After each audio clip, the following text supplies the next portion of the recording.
Okay, conceptual framework. Now, with conceptual framework, there are always, in my readings, there's some people who said start with a conceptual framework. There's some people who say start with a theoretical framework. When we supervise our student, I think for many of us, we tell them, okay, you do your literature review, meaning that you look at the concepts that you are interested in, you see how these concepts have been defined, and then you find some theories that are relevant to describe those concepts and to see how those concepts are related to other concepts, for example. And then once you've decided on the theory, then you look at what are the elements that you're interested in for your research, and then you develop your conceptual framework based on that. Okay. Now, there are people who say that a conceptual framework, you can either have a theoretical framework or a conceptual framework.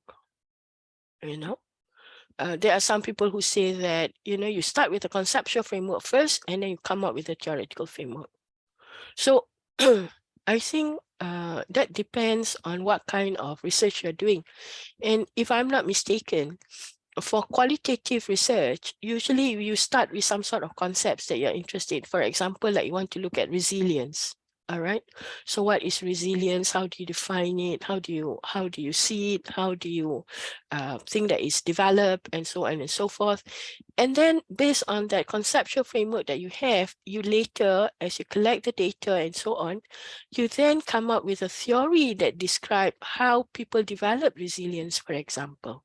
So of course, for some type of research, you start with a conceptual framework rather than a theoretical framework. But in some types of research, you start with a theoretical framework because you want to position whatever that you're interested in within the theory that you believe in, okay, that you think is a suitable theory. And then from there, you want to test and see whether that theory is something which can hold, or you want to, look at how that theory relates to some other variables or some other constructs or some other concepts. And therefore you use multiple theories, and therefore then you see how those concepts or variables are actually related. Okay, so it depends a lot on the type of research that you are doing and how you plan to find the truth. What is truth to you? All right, it can be one single truth. It can be multiple truth based on the perception of different groups of people.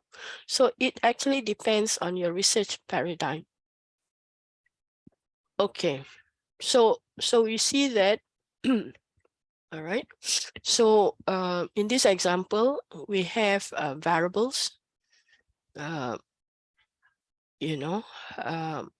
theories. So I think compensation, if you look at this, that we want to look at the relationship between a group of independent variables and a dependent variable.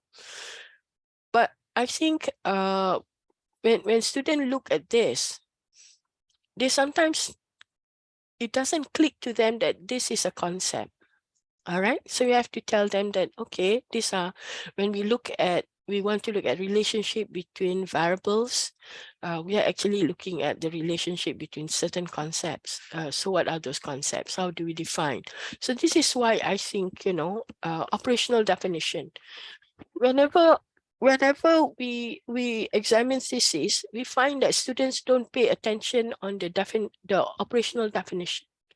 They're not quite sure also what sort of operational definition they have to come up with to explain a certain concept.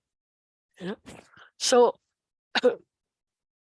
I think if they understand what concepts are and how they can be operationalized into a variable that can be measured, then they have a better understanding about how to operationalize those concepts so that it becomes a measurable variable.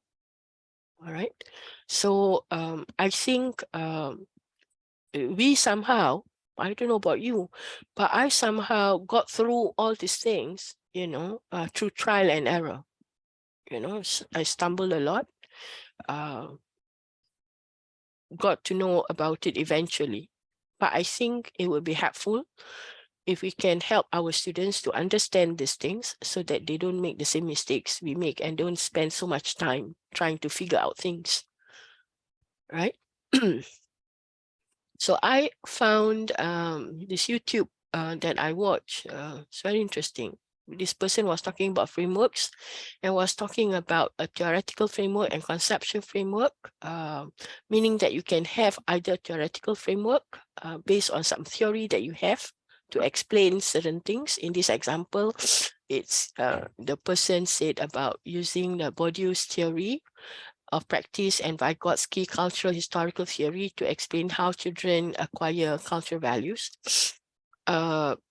So saying that the study can be situated using this particular theoretical framework only. All right.